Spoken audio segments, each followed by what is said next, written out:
Il y a 20 ans, on n'avait pas encore toutes les preuves que nous avons maintenant entre nos mains.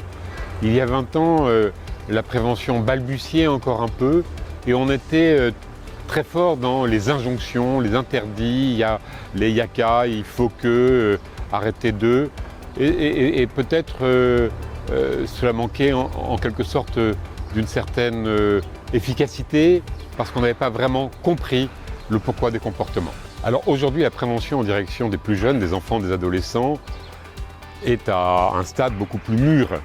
On explique, on essaie de comprendre, et puis on est beaucoup plus positif. Il y a également cette approche plus globale de l'ensemble des comportements et des modes de vie. Et puis enfin, bien sûr, nous avons pris conscience de l'importance du rôle des parents pour que les changements puissent se faire réellement avec toute la famille, parce que si on dissocie les enfants et les parents, cela n'avance pas. Je ne suis pas devin, mais je devine qu'il y aura des changements et en particulier, il y aura de nouvelles préoccupations. Aurait-on imaginé il y a 20 ans que l'irruption des écrans serait si importante à considérer?